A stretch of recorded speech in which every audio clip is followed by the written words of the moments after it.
Sebetulnya gitu kan, sebetulnya pendidikan pertama dan utama itu adalah di keluarga. Nah, ini kesempatan yang luar biasa.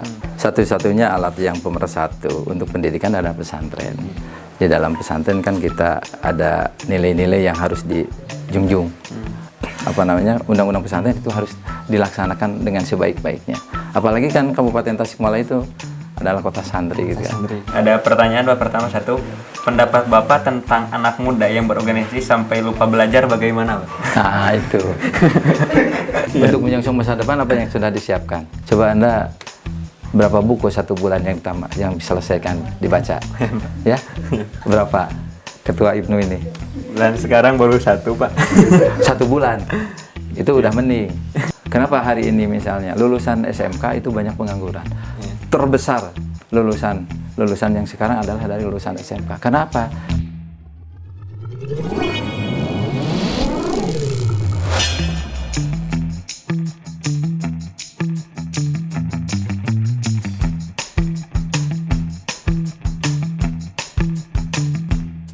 Assalamualaikum warahmatullahi wabarakatuh.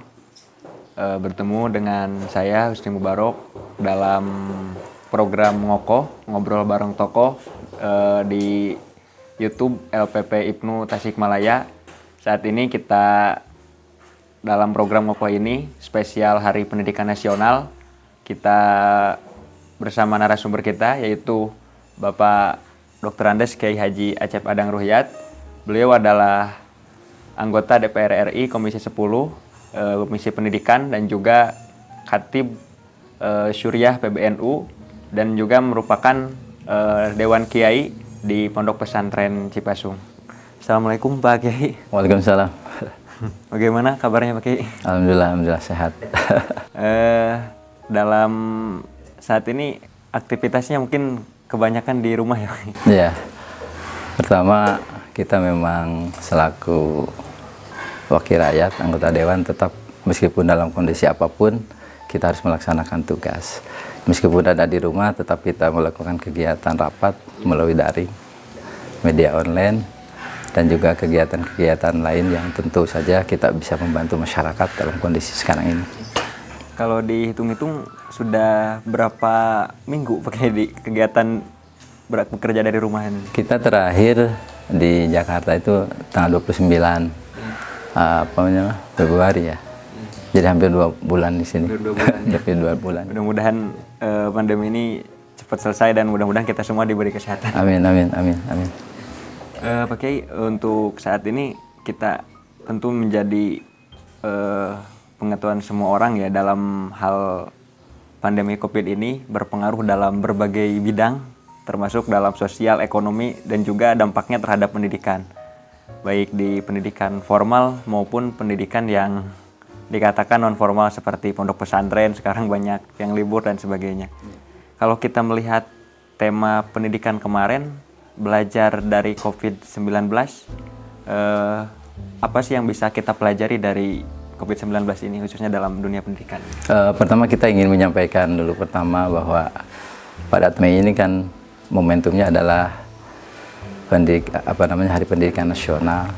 Tentu kita menghimbau kepada seluruh komponen masyarakat, terutama yang terlibat di dalam dunia pendidikan, harus melakukan terus-menerus melakukan kegiatan pendidikan sehingga anak didik kita yang selama ini biasa belajar di kelas bisa melaksanakan tugas dengan sebaik-baiknya meskipun mereka di tempat yang lain, yaitu di rumah masing-masing. Yang kedua, yang terkait dengan masalah tadi dikatakan bahwa hari ini kita dihadapkan pada satu persoalan, yaitu dengan adanya wabah penyakit COVID-19. Tentu ini sangat mengganggu terhadap sendi-sendi kehidupan masyarakat, baik di pendidikan maupun di kegiatan-kegiatan yang lainnya, terutama tentu di bidang ekonomi yang sangat terasa masyarakat terdampak dengan COVID-19 ini. Tentu kita berharap wabah penyakit ini segera berakhir, berlalu, dan kita secara normal melakukan kegiatan-kegiatan seperti yang kita lakukan sebelumnya. Terkait dengan masalah pendidikan, kita mengetahui bahwa hakikat pendidikan itu adalah memanusiakan manusia secara manusiawi. Tentu kita melakukan kegiatan itu tidak terbatas oleh ruang dan waktu. Bahwa pendidikan hari ini kita yang ketahui adalah pendidikan formal, pendidikan non formal, dan pendidikan informal. Nah, memang yang terganggu hari ini adalah pendidikan formal, yang selama ini kita melakukan kegiatan secara face to face dalam ruangan tertentu di dalam kelas, berhadapan antara guru dan siswa dengan melakukan kegiatan dua arah. Nah, hari ini kita melakukan kegiatan tetapi dalam bentuk yang lain. Karena bagaimanapun juga pendidikan harus berjalan, kurikulum harus tuntas, kemudian proses pembelajaran juga anak-anak jangan menjadi dirugikan, jangan menjadi korban, sehingga pemerintah dalam hal ini Kementerian Pendidikan dan Kebudayaan melakukan berbagai arahan dan cara-cara bagaimana pendidikan itu bisa berjalan dengan baik, yaitu salah satunya itu dengan kegiatan media online, yaitu dengan daring, dan juga kegiatan-kegiatan yang mungkin disederhanakan karena memang hari ini kita juga dihadapkan pada persoalan-persoalan di mana media yang dimiliki belum sepenuhnya dimiliki oleh masyarakat, terutama di daerah yang 3T, yaitu terjauh, tertinggal, dan termiskin. Itu mereka belum memiliki media-media yang diperlukan, sehingga mereka dengan kegiatan seadanya tetapi tetap melakukan kegiatan-kegiatan sehingga kurikulum yang harus dicapai itu bisa diselesaikan dengan secara baik. Menarik itu Pak, untuk tadi dikatakan ada beberapa daerah mungkin ya yang 3T itu tertinggal, terjauh, dan termiskin. Mungkin juga Tasikmalaya merupakan salah satu bagiannya mungkin ya, karena kita melihat beberapa daerah ada daerah-daerah yang memang tidak memiliki akses internet, bahkan tidak memiliki sinyal gitu dan sebagainya Pak. Selanjutnya Pak, di sini dalam pendidikan yang sekarang dilakukan, bahkan mungkin beberapa kali Mendikbud dan juga Ketua Komisi mengatakan terkait tidak bisanya sampainya, bahkan Mendikbud pun saya juga melihat beberapa kali ini. Nah, kalau ada wacana, kemarin ada beberapa berita wacana jika pandemi ini terus menerus, maka ini akan sampai Desember, kemungkinan besar sampai Desember. Nah, apa saja sih yang disiapkan oleh pemerintah khususnya dan juga didorong oleh Komisi 10? Karena saat ini dan beberapa survei juga ada yang tidak efektif karena memang kita belum siap gitu. Tapi apa yang didorong untuk mempersiapkan jika memang ini berlarut gitu? Ya, karena melihat gejala seperti itu, maka Kementerian Pendidikan dan Kebudayaan pertama mengalokasikan dana. Karena sekarang kan ujian nasional itu kan secara langsung tidak ada, akhirnya diganti dengan penilaian-penilaian yang ada dalam ulangan harian dan ada nilai raport, sehingga ada dana yang memang dari situ kan tidak digunakan. Nah, oleh sebab itu Mendikbud melakukan sharing kegiatan itu dengan melakukan bagaimana tidak hanya dalam melakukan kegiatan pembelajaran, tetapi bagaimana COVID-19 ini segera berakhir. Mereka juga ada kebijakan-kebijakan atas juga persetujuan dari anggota Komisi 10, yaitu ada pemangkasan dana biaya yang memang Mendikbud untuk 2020 ini ada kurang lebih 75 triliun, dipotong hampir 5 triliun untuk digunakan untuk penanganan COVID-19 ini. Yang kedua, pendidikan yang dilakukan oleh Mendikbud itu adalah melakukan, karena tadi disampaikan, karena memang tidak sampai aksesnya ke pedalaman, ke pinggiran, sehingga kebijakannya itu adalah menggunakan dengan kerjasama dengan TVRI. Setiap hari kita lakukan kegiatan pendidikan melalui TVRI yang terus-menerus gitu bergantian. Hari ini misalnya untuk PAUD, besoknya untuk TK, besoknya lagi untuk SMP, besoknya lagi untuk SMA dan SMK. Sehingga bagi mereka yang daerah yang tertinggal atau misalnya yang 3T tadi, mereka bisa menikmati kegiatan itu melalui TVRI, sehingga tidak merasa dirugikan dengan adanya kegiatan itu. Jangan sampai begini, dengan alasan karena tidak sampainya ada akses internet dan seterusnya, sehingga mereka tidak belajar. Tetap mereka belajar dengan menggunakan TVRI. Di samping itu harus ingat bahwa sebetulnya gitu kan, sebetulnya pendidikan pertama dan utama itu adalah di keluarga. Nah, ini kesempatan yang luar biasa untuk keluarga untuk mendidik para putranya, para putrinya dengan sebaik-baiknya. Terutama mereka yang sekolah masih di bawah, yang PAUD dan di TK.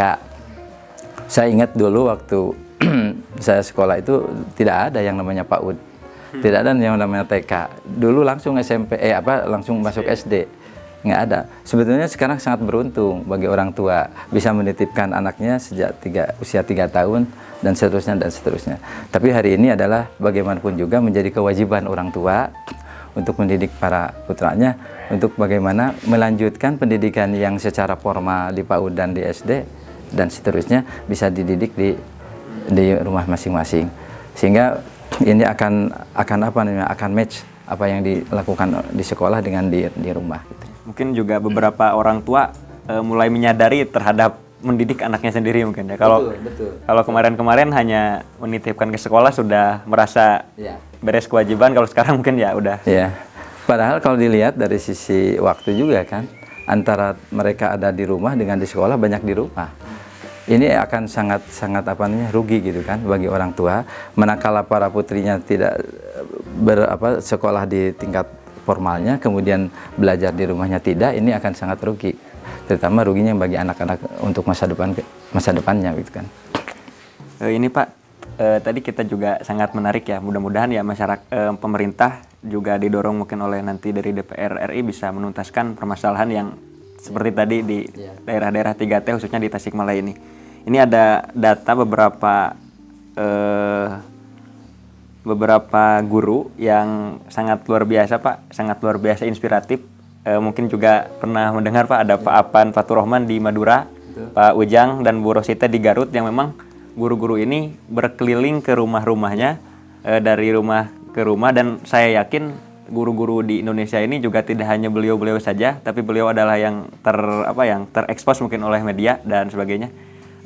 Ada komentar atau apresiasi Pak untuk pertama saya secara pribadi mengapresiasi kepada Pak Opan CS dalam menjalankan tugas ini, menunjukkan betapa tanggung jawabnya mereka sebagai guru, sebagai pahlawan tanpa jasa gitu, melaksanakan kegiatan sekolah keliling ke rumah masing-masing, door to door bisa. Ini juga kan di alam yang normal juga kita seringkali ada yang namanya belajar di rumah gitu kan. Kalau misalnya memanggil privat gitu kan, guru-guru tertentu dibayar itu. Nah, ini dalam kesempatan seperti ini sangat baik. Tapi tetap harus hati-hati ketika berkunjung kan, namanya dalam situasi yang seperti ini kan agak rentan juga. Tapi ini luar biasa, saya menyampaikan apresiasi. Yang kedua, dengan kegiatan yang dilakukan oleh Pak Pandesa itu menjadikan perilaku yang sangat baik yang harus dicontoh oleh guru-guru yang lain. Guru-guru yang lain juga jangan karena COVID-19 ini seperti ini akhirnya dia malas untuk melaksanakan tugas gitu kan, yaitu mengajar, terutama misalnya dengan kegiatan-kegiatan ngajar dengan daring atau penugasan-penugasan yang dilaksanakan oleh para siswa di masing-masing rumah itu. Ini juga ada survei Pak, mohon tanggapannya nanti. Ini kita melihat dari riset dari PW IPNU Jawa Timur, walaupun konteksnya Jawa Timur, ada 88,4% pelajar yang suka belajar di sekolah. Dan untuk konten ajaran, ada 66% pelajar yang mengatakan guru hanya memberikan tugas. Ataupun bahkan ada survei dari Kementerian Pemberdayaan Perempuan dan Perlindungan Anak yang merilis 58% anak Indonesia tidak merasa senang karena banyak tugas gitu, karena sekarang. Nah, ini akar permasalahannya sih seperti apa gitu Pak? Karena ini kan satu dinamika yang berbeda gitu kan. Karena kalau di sekolah kita ketemu dengan teman, bercandaria, kemudian ada suasana yang memang secara secara psikologis beda gitu kan.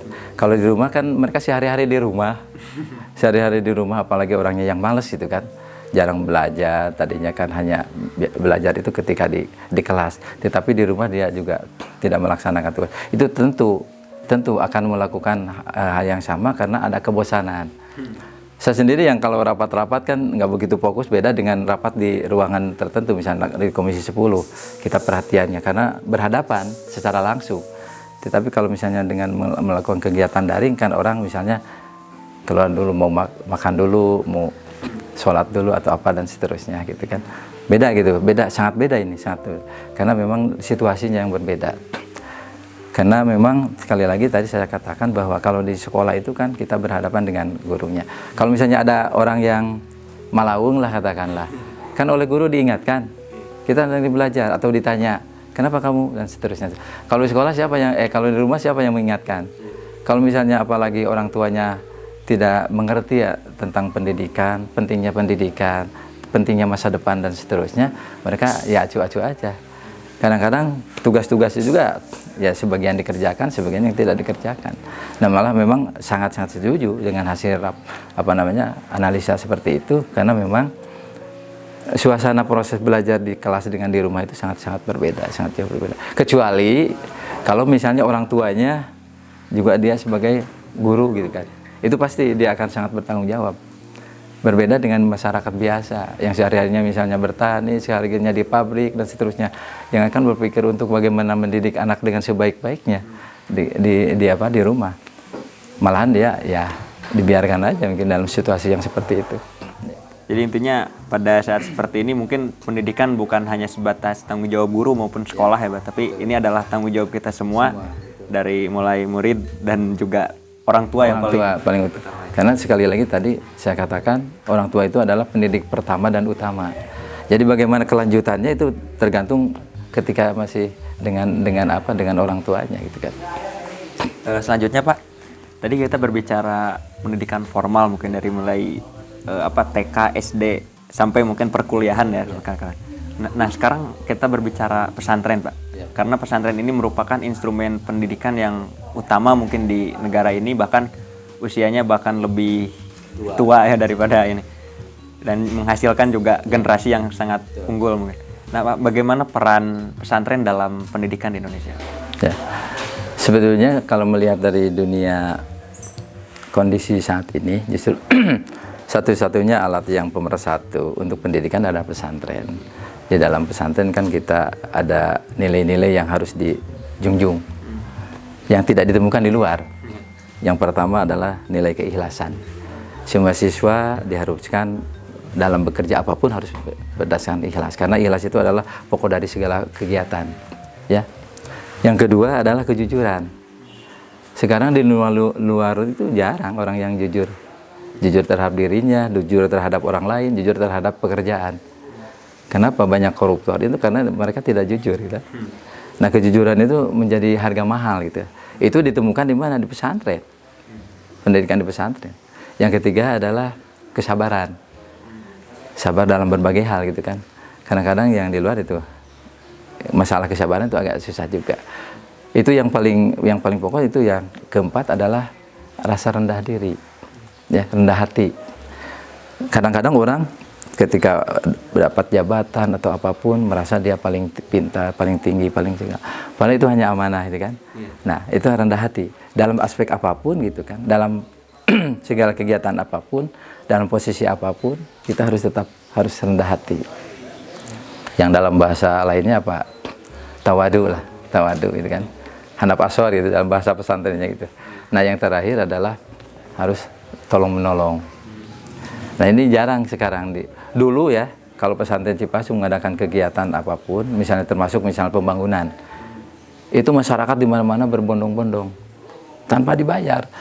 Tanpa dibayar, mereka sukarela. Hanya ketemu dengan makan sekali dengan angin kangkung dan seterusnya misalnya, mereka merasa puas. Tapi kalau sekarang kan, kalau pesantren mau ngebangun secara fisik, mereka kalau tidak dibayar dengan keinginan mereka susah. Nah, ini kan yang di dunia luar. Nah, kalau di pendidikan formal juga sebetulnya sama ya, masalah yang 5 tadi. Tetapi kadang-kadang nilai-nilai akhlakul karimahnya itu yang agak susah. Karena pendidikan karakternya itu hanya 2 jam coba dalam seminggu. Kalau di pesantren kan ada sekolah, itu kan dipisah. Sehingga ada pendidikan agama, ada pendidikan umum. Pendidikan agama 1 minggu 8 jam. Kalau di pesantren Cipasung di sini SMP, SMA semuanya juga begitu. Jadi kurikulumnya dipisah. Gitu. Tapi kalau di sekolah-sekolah umum kan hanya 2 jam. Itu pun hanya garis besarnya, tidak pada teknis-teknis pelaksanaan ibadah, misalnya untuk rukun sholat dan segala macamnya gitu. Jadi alhamdulillah sebetulnya pesantren itu adalah sebagai pendidikan nomor 1 lah untuk membentengi berbagai hal, terutama untuk menyiapkan generasi-generasi ke depan gitu kan. Ya, terkait dengan masalah pesantren dan pendidikan formal itu sebetulnya ada kesamaan dalam pengertian bagaimana ujung-ujungnya adalah kesiapan siswa untuk belajar dan belajar. Kalau di pesantren kan ada istilah apa namanya mutolaah, mudzakarah kan, ya. Kalau di dunia lain berarti di luar pesantren, misalnya di dunia pendidikan formal, ya mereka menghafal gitu kan. Dalam pengertian menghafal. Tapi di pesantren itu menjadi tradisi yang luar biasa. Apalagi Tahusus Fiddin, pesantren-pesantren yang tidak ada sekolahnya. Mereka itu dari kegiatan-kegiatan lain pengajian, kecuali kegiatan yang lain, yaitu adalah itu tadi mudzakarah, mutolaah dan seterusnya gitu. Pak, sekalian karena ini di Cipasung juga Pak, mudah-mudahan ini menjadi menjadi inspirasi juga untuk rekan-rekan di IPNU khususnya juga yang lainnya. Kita mendengar ada di Cipasung ini Pak Kiai Ruhiyat itu mengatakan bahwa Torekat Cipasung itu adalah ilmu gitu Pak ya. Nah ini seperti apa Pak? Biar ini menjadi sebuah renungan untuk kita semua para pelajar Nahdlatul Ulama khususnya di Tasikmalaya. Ya. Enggak begini, kalau pesantren Cipasung dari dulu yang telah membiasakan adalah setiap malam Jumat itu diadakan aurodah ya, yang tahusus itu kan. Nah itu sejak dulu zaman almarhum pendiri pondok pesantren. Dulu kan sholawat nariyah itu setiap malam Jumat, dan pelaksanaan Jumat itu tidak kurang dari 4.400 ya. Itu sholat nariyah, itu dilakukan oleh semua santri dan masyarakat. Sekarang juga masih dilaksanakan, tetapi tidak secara penuh gitu, paling 440 kan, harus bilangannya seperti itu kan, paling sedikit 44 itu dilaksanakan. Juga kegiatan-kegiatan yang lain tadi yang saya sampaikan, masalah keikhlasan, kejujuran, tawadu dan seterusnya, itu kan sebagai ilmu yang harus diamalkan. Itu kan pribadi yang disebut akhlakul karimah tadi, disesuaikan dengan memang tugas Rasul kan seperti itu. Innama bu'istu liutammima, akhlak gitu yang paling penting gitu kan. Kembali kepada perilaku dan karakter pribadi seorang. Nah, ini pendidikan yang di pesantren itu dijadikan sebagai ilmu itu kan. Jadi antara pengetahuan dan pengamalan. Iya. Selanjutnya Pak, kita berbicara pesantren. Kemarin pada Hari Santri tahun 2015 itu kita ada mendengar tentang undang-undang pesantren gitu ya Pak. Mungkin ada sekarang seperti apa gitu Pak dalam perjalanannya undang-undang pesantren itu? Undang-undang pesantren sudah disahkan menjadi undang-undang dan tinggal dilaksanakan. Nah, ini tergantung kepada pemerintah daerah. Jadi bunyinya pemerintah daerah harus bisa menganggarkan untuk kepentingan itu. Jadi nanti guru-guru yang ada di pesantren digaji, ada bosnya, ada segala macamnya. Jadi disamakan dengan seperti pendidikan formal. Cuman ini tergantung kepada pemerintah daerah, apakah di provinsinya, kemudian kabupaten kotanya bisa melaksanakan tugas itu. Jadi kalau undang-undang pesantren ini sudah jelas, sudah disahkan. Tinggal di tataran bawahnya. Ya, di tataran bawahnya. Makanya tempo hari kan di IPNU pernah melaksanakan kegiatan kan, itu waktu itu? Yang sosialisasi undang-undang pesantren. Nah, itu tinggal bagaimana pemerintah melanjutkan atau menerjemahkan dari undang-undang itu. Kalau misalnya pemerintahnya tidak aware terhadap itu, ya mungkin tidak bisa dijalankan. Tetapi ini ada keharusan sehingga IPNU, kemudian keluarga besar Ansor, kemudian keluarga besar IPNU, keluarga besar Fatayat Muslimah semua harus sepakat untuk bagaimana mendorong terhadap pemerintah melalui Dewan Perwakilan Rakyat yang ada di kabupaten untuk senantiasa bagaimana itu menjadi pekerjaan rumah kita semua, bahwa undang-undang pesantren itu harus dilaksanakan dengan sebaik-baiknya. Apalagi kan Kabupaten Tasikmalaya itu adalah kota santri gitu kan, dimana mungkin kabupaten dengan kota itu tidak kurang dari 2.500 pondok pesantren. Nah, itu harus menjadi perhatian pemerintah itu. Dan itu harus terus diingatkan pemerintah oleh kita. Ya, Ibnu Sowan dengan apa namanya, dengan Pak Bupati, kemudian kita juga dengan Kemenag dan seterusnya gitu, supaya nanti ada apa namanya kalau di pusat undang-undang, kalau di sini perda ya. Ada perda yang menyatakan bahwa undang-undang pesantren itu bisa dilaksanakan dengan sebaik-baiknya dengan nominalnya berapa gitu kan, dan seterusnya gitu. Ini Pak, selanjutnya tadi ini ada, kemarin kita buka Q&A Pak di Instagram. Mungkin ada beberapa pertanyaan dari rekan dan rekanita kita yang yang menanyakan saat ini. Ini ada yang bertanya untuk nama Instagramnya nanti ditulis saja ya. Saya lupa menuliskan. Nanti dituliskan di salah editor. Ini ada pertanyaan pertama, satu, pendapat Bapak tentang anak muda yang berorganisasi sampai lupa belajar bagaimana, Pak? Nah, itu menjadi dua sisi yang berbeda gitu. Memang rata-rata. Saya kan dulu di IAIC itu kurang lebih 10 tahun jadi pembina kemahasiswaan di IAIC itu. Itu mereka yang aktif di organisasi itu rata-rata lulusannya kelulusannya itu tertunda gitu kan, sampai 2-3 tahun gitu kan, karena fokus di sini. Padahal sebenarnya kalau bisa memaksakan gitu kan tidak terlalu mengganggu kan, karena waktunya kan tidak bersamaan. Cuman kadang-kadang begitu, itu dijadikan sebagai alasan saja itu. Semestinya tidak harus begitu gitu. Ya jangan jauh-jauh lah, mungkin keluarga kita gini banyak yang begitu. Orang yang lain 4 tahun, ini sampai 6 tahun baru selesai. Memang itu jadi rahasia umum lah, itu sudah rahasia umum seperti itu. Tapi angka baiknya seimbang. Sebaiknya itu begitu. Jangan sampai terganggu. Yang sebaiknya.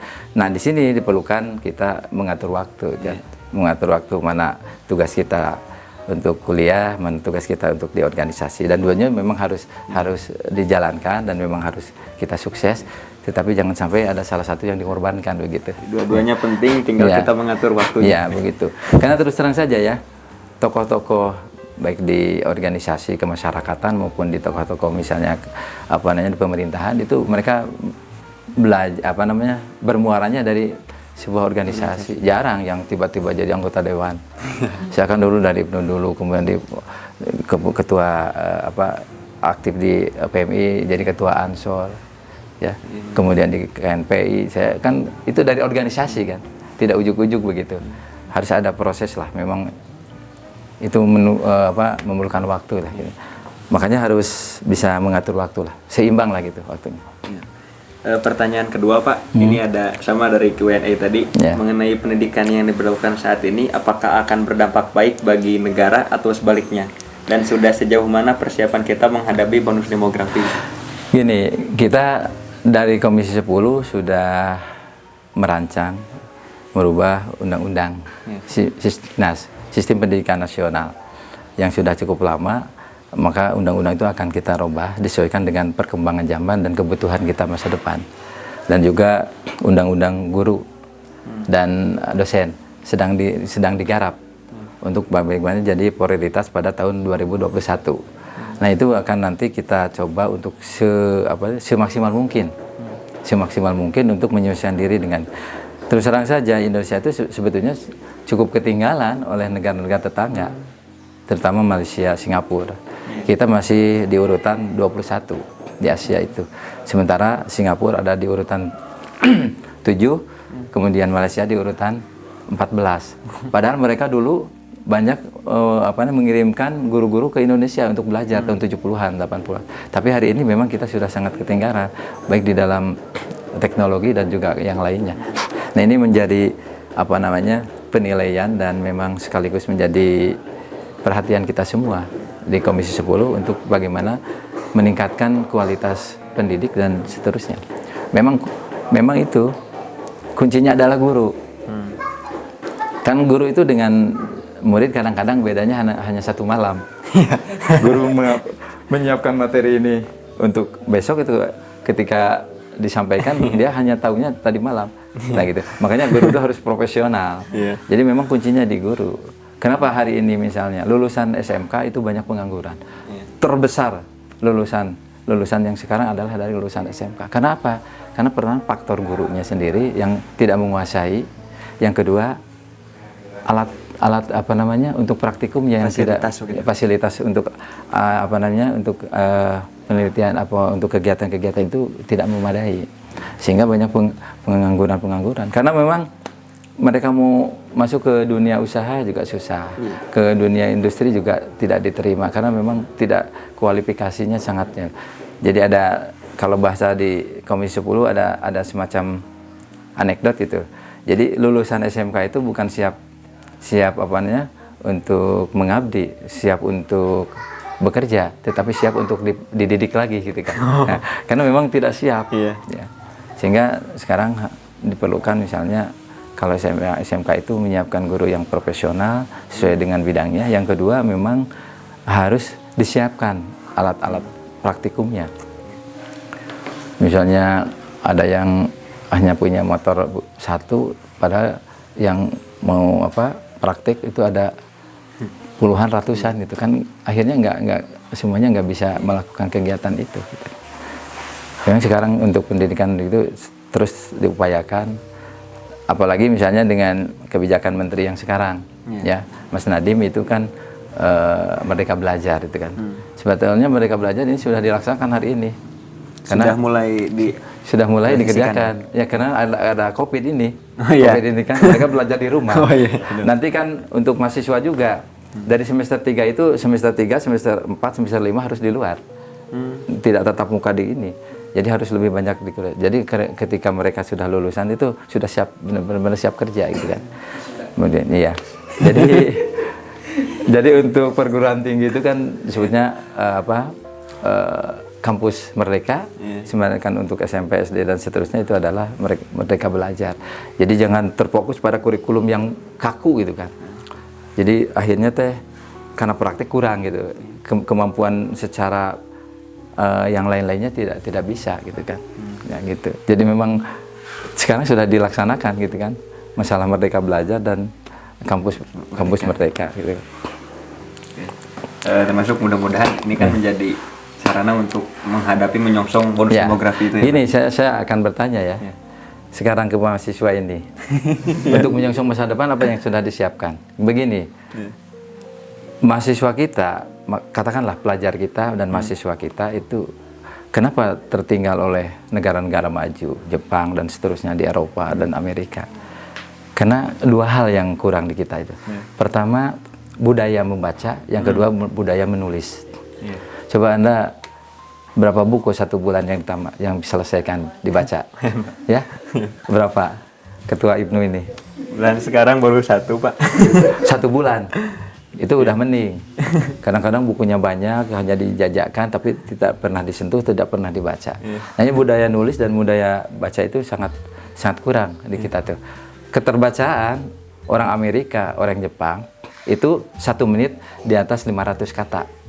Itu bukan hanya dia membaca, tapi bisa memahami, mengartikulasi, menginterpretasi, dan sampai kepada pelaksanaannya.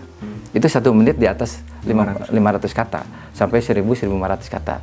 Sementara di Indonesia hasil survei, kita hanya maksimal kuat 300 kata. Itu pun tidak sampai kepada internalisasi, hanya pandai memahami, mengerti saja. Nah itu sangat jauh gitu kan. Makanya kita harus introspeksi diri. Ya. Kita ingin menjadi generasi yang baik, generasi yang bisa menjadi generasi yang memiliki daya saing gitu kan, memberikan sesuatu untuk masa depan. Tetapi kita sendiri menyiapkannya kurang gitu kan. Nah ini harus betul menjadi pemahaman kita semua gitu kan. Terutama nih orang-orang Ibnu nih harus betul-betul daya baca membaca dan menulis itu kan. Kita coba masuk di radar, di Priangan, ngisi itu kan, artikel gitu kan. Nah, coba itu dari ketua Ibnu itu ngisi artikel di Priangan di sana gitu kan. Itu harus diusahakan itu, menulis itu kan. Memang itu kalau misalnya itunya sudah jalan itu luar biasa. Orang Amerika itu pejabat kalau ngantor itu paling tidak dalam satu hari itu 3 buku diselesaikan. Bawa buku itu, baca itu. Ada di kita mah, ya seperti ini aja. Gitu kan. Nah itu, makanya kembali kepada kita masing-masing gitu kan. Jadi menyiapkan generasi itu harus betul-betul dari awal gitu kan. Dan juga itu harus bisa benar-benar memanfaatkan waktu. Kan dalam Al-Quran jelas, wal yahsalladzina taraku min khalfihim dzurriyyatan di'afa. Itu harus kita khawatir. Kita akan mewariskan generasi yang lemah. Lemah dalam pikirannya, lemah dalam ekonominya, lemah dalam segalanya. Nanti jadi generasi yang memang apa gitu kan kalau ke depan. Dan memang harus dari kita, dimulai dari kita sendiri gitu kan. Gitu ya. Gitu. Mungkin itu saja Pak nanti ini. Intinya kita bersama-sama di sini sekarang bahu-membahu menyelesaikan permasalahan COVID-19 dari berbagai aspek termasuk dalam pendidikan, dan juga mungkin kewajiban kita sekarang mungkin juga akan lebih bertambah baik bagi pelajar, bagi mahasiswa, dan juga bagi orang tua dan sebagainya, bagi guru dan sebagainya. Adalah kewajiban kita, saatnya kita bergerak dan kita menuju kepada masa depan yang memang lebih unggul dengan mengintrospeksi dan kewajiban diri kita masing-masing. Sebelum kita selesai Pak, ada closing statement atau apa yang ingin disampaikan kepada seluruh masyarakat? Pertama kepada masyarakat, kita hari ini dan 2 bulan ke depan harus tetap apa yang diamanatkan oleh pemerintah gitu kan, yang diwajibkan oleh pemerintah kita tetap taati. Terutama kita pertama harus tetap ada di rumah, yang kedua social distancing atau misalnya istilahnya dengan jaga jarak. Kita yang ketiga terus harus selalu cuci tangan, kemudian tidak boleh berkumpul di atas 20 orang, sehingga kita diharapkan kegiatan pendidikan secara formal di sekolah lagi cepat bisa dilakukan lagi, sehingga ini kita harus betul-betul semuanya masyarakat bisa menjaga diri, dan juga di dalam kerangka bagaimana kita membantu pemerintah supaya COVID-19 ini cepat berakhir dan berlalu.